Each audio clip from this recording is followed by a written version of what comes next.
That Okay, so we are doing an episode on leadership and how to build confidence, it looks like here. And it looks like you have a lot of background in it. So we're going to go through several different yeah. questions. And this is Thomas Kielbasinski, the Industry Illumination Show. We have well over 480 episodes where we interview international business leaders from all over the world and people that go through drive, stroke, and self for business education and everything like that. So, all right. So let me go through this with you. We're going to go through 7 questions. And it's conversation basically is, do you think confidence is something people are born with or something that gets shaped while growing up?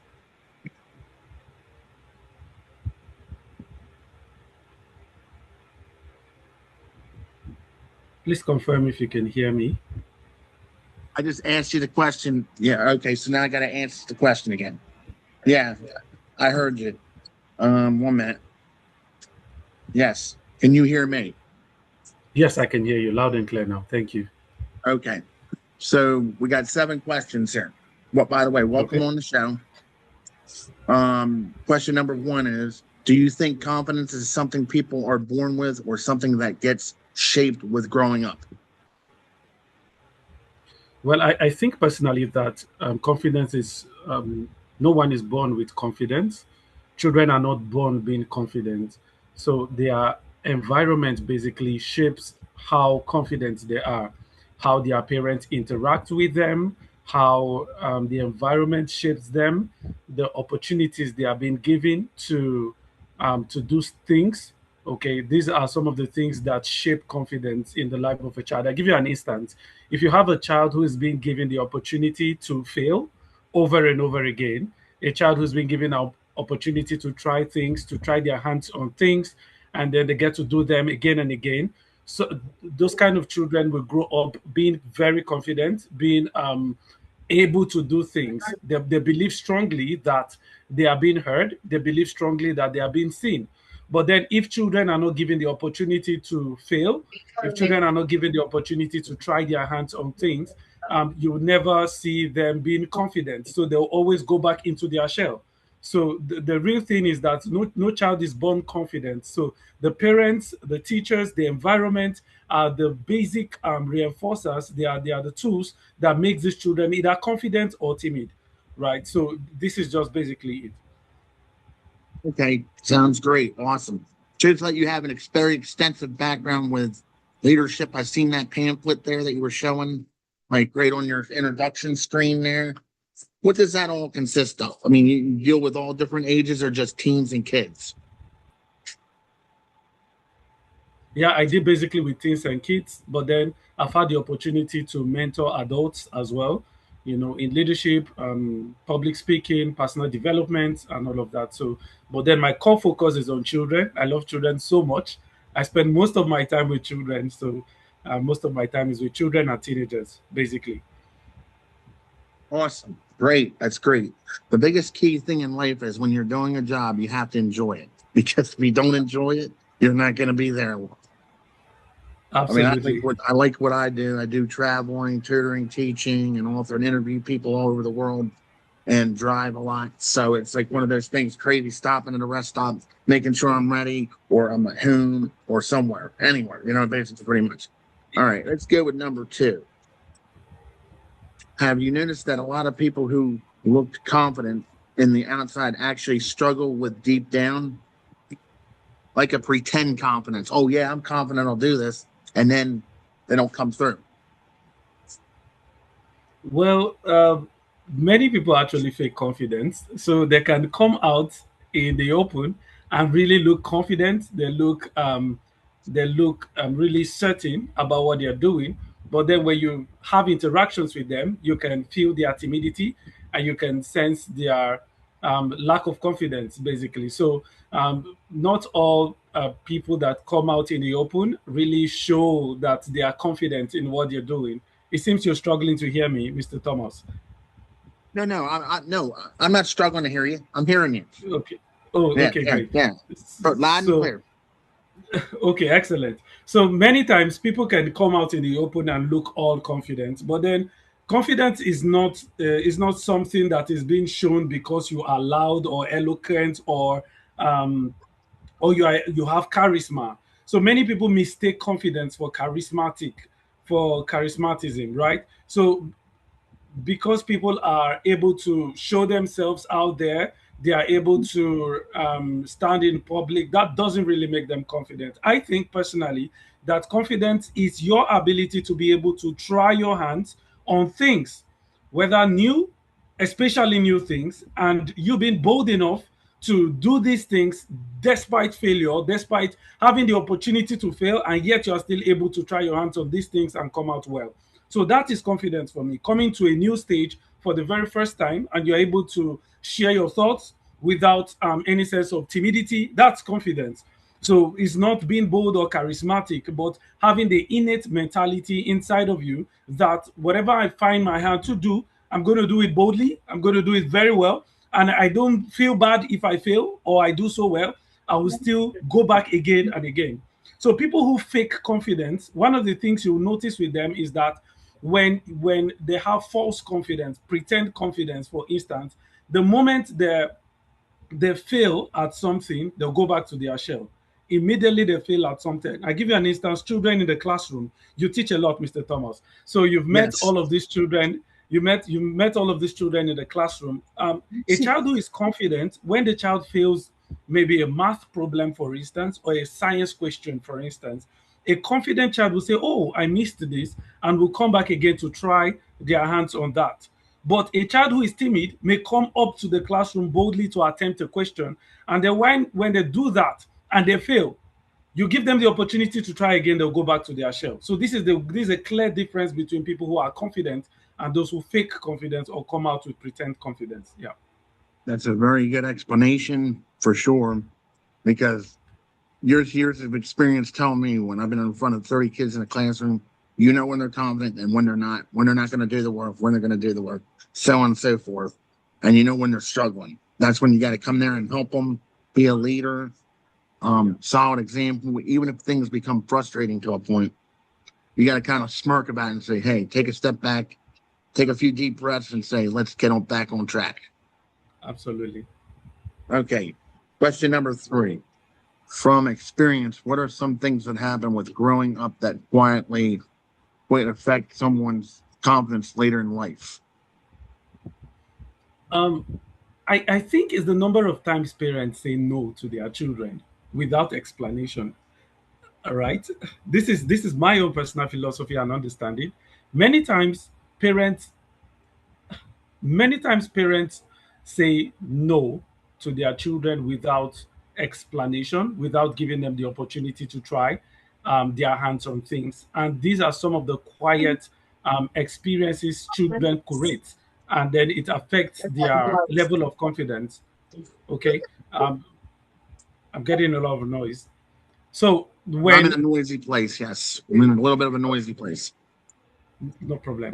So when growing up, for instance, if a parent tells the child to, don't do this, you're not allowed to do this, comparing a child with another. I've seen many parents make this mistake. They look at their younger child or their older child, and they say, "Can't you see your younger brother, or can't you see your older brother doing so well in this, or doing better in mathematics, or doing so well in science?" Those little comparisons, those lack of opportunities that children get are some of the defining factors that make them lose their confidence. Okay, so when a parent, you know um, does not give their children the opportunity, do not give their children the opportunity to try their hands on things, do not expose them to failure and all of these things. You have children who grow up to be timid and lack confidence. So this is one of the basic things that causes lack of confidence in children. Awesome answer. Awesome, awesome, awesome. Good feedback. That makes other people learn underneath you of what you're about. How you respond to things is how it goes, pretty much.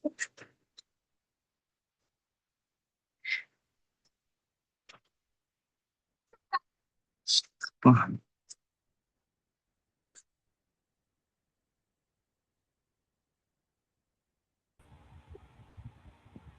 Are you still there?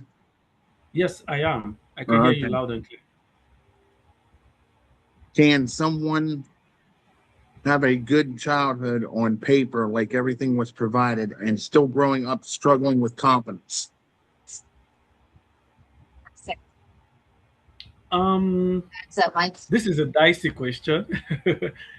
When children are born with a silver spoon, they have everything handy. They have everything on paper. They have the money. They have the toys. They have the goods, and all of those things. It has. There are two sides to it. So many times when children are being provided for, they tend to grow up having a kind of confidence. They believe that they are unstoppable. Okay, when children have everything they need, growing up, they do not struggle for anything. They have this self-esteem that they have this esteem, and then they have this posture that everything is being provided for them. They can step into life doing what they're doing with a lot of confidence. But then the flip side to this is that when they are faced with challenges, or when life throws its stunts at them, you notice that these same children will not know how to face such challenges. They will not understand how to manage situations of lack. They will not understand how to manage situations of penury and all of that. So when life throws difficult times at these children, most of the times they do not have the confidence to go through life, because they've always had everything with them. They've always had everything on paper. So one of the things I advise parents to do is that no matter how wealthy you are, and no matter how you have the ability to provide for your children, allow them to work for what they need. Allow them to, earn. I've seen many parents design earning systems for their children so that they tend to build a self-esteem that whatever money they have, they really worked for it. For instance, giving your child a $5 bill because the child has done his or her chores. You see that now. So when a child is doing the chore or cleaning their room, and you decided to pay them for the activity they've done, you reward them for good behavior and all of those things. Those kind of children grow up becoming very confident, becoming bold and audacious. Unlike children who are spoon fed.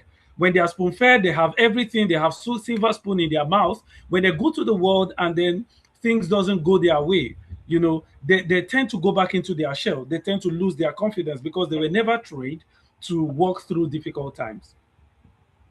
Sounds good. Sounds good. Awesome. Awesome. Okay. Three more questions. What's the difference between a child being taken care of and a child actually feeling seen and being heard? A child being taken care of looks more to me like a child that's been um, catered for in all ramification, right? So you taking care of your child, providing their needs, that's you being taking care of your child, right? So many parents mistake taking care of their child with having to see their child and hear their child. I have seen this scenario play out many times. Wealthy parents, for instance, usually make this mistake. They think that they try to replace presence with presence. Okay, they try to replace presence with presence, so they buy all the fancy stuff, the toys, the gifts, and all of these things literally will fade away over time. You give your child a beautiful clothes, for instance, during the holiday season, and after some time that cloth will wear away. After some time the clothes will no longer be the size of the child, so the child will outgrow that material you've given to the child. But the memories you've created with your child, the time you've spent with your child, the situations you've been through, the opportunities you've given to your child to learn and grow, literally helps that child to feel seen and heard.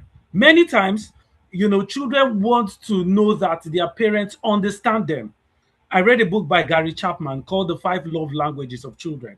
And many parents have not studied this. You try to continue to buy gifts and give toys and provide for your child by caring. You care for them by giving them things, giving them material resources. As beautiful as those things sound, it still gives gap when these children do not have presence. So the opportunity to be heard. They want to tell you how their day went. They want to tell you who their friends are. They want to tell you how their activities is going, how their schoolwork is going. But then if they don't have those opportunities, you're not really raising them right. Okay, so you can care for your child, but your child may not feel seen and heard. So these are two very different different things. A child can be catered for, a child can be cared for, but the child may still feel like they have absent parents. Good descriptions of the two differences, because there is actually a big difference between both of them. Even though they sound Absolutely. similar, you could say, okay, well, the child did this, but they're trying to learn how to display this because maybe they want to do something bigger and better when they're older. Yeah. Some kids have pretty good visions what they want to do when they're younger. Okay. Question number 6. Why do you think some people achieve a lot but still feel like they are not enough? Well, children usually, many people may have, sometimes it's a personality thing. There's this drive for fulfillment that many people have. You want to, no matter how much you do, you want to keep going. I think most times the sense of fulfillment that we derive from making progress is one of the constant reasons why people continue to do, and they feel like it's not yet enough. And other times, their backgrounds, their environment, and how they are brought up play a huge role in giving these children a sense of giving people a sense of satisfaction. So a child that grow up in an environment where they are constantly pushed, they are not recognized, they are not appreciated. No matter how much they do, they are not appreciated. They want them to do more. They are being compared with their peers. Usually, those little children grow up to become adults who never stop, who feel like there's still so much more to do, and they feel like they are not accomplishing enough. When they see their friends doing so much, they still want to thrive to do more. They still try to compare themselves with their colleagues, with their contemporaries, and all of these things create that huge gap. So sometimes it's due to the environment. Now, many times parents make the mistake while raising their children, and then they tell the children, instead of appreciating the children for their effort, they continue to praise their results. So a child may come home with a result that doesn't depict the kind of effort the child has put in. For instance, a child may have studied for hours during a particular semester or during a term, and then the result may come out and the child has not done so well. Now, it is the place of the parent to understand that this my child has really put in the effort to study. The child has studied a lot, has tried to come out really well in the academics, but then the result does not portray the effort. So it is the place of the parent to now appreciate or celebrate the effort and not the result. I see how much you tried in doing well academically, so don't worry, you're going to try again next term and you do well. These are critical factors that define satisfaction. But when children are constantly being reminded that about results, they are constantly being told that it is not enough.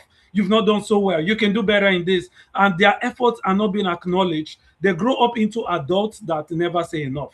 So they keep striving, they keep pushing and trying to get more over time again and again. Very well spoken. Very well. Okay, the last question. If someone is just now realizing, wow, maybe they affected me growing up, where do they even start from rebuilding their confidence? So if they had high confidence and their confidence is shaken, what do they do? Let's say, for instance, you're in football, you're putting up awesome numbers, and you got an ACL injury. How do you come back from that? You know what I mean? Or a baseball injury. Let's say you're an awesome pitcher for a number of years. You have all this confidence, and then you have to have Tommy John surgery. It's a 1.5 year injury. And you come back and say, or you're getting A's in all these courses, and then this course stumbles and hits you. It kicks you right in, and boom, knocks you down. What do you do? It's first a mindset problem.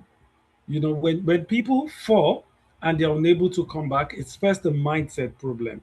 So first of all, you want to work from the mind.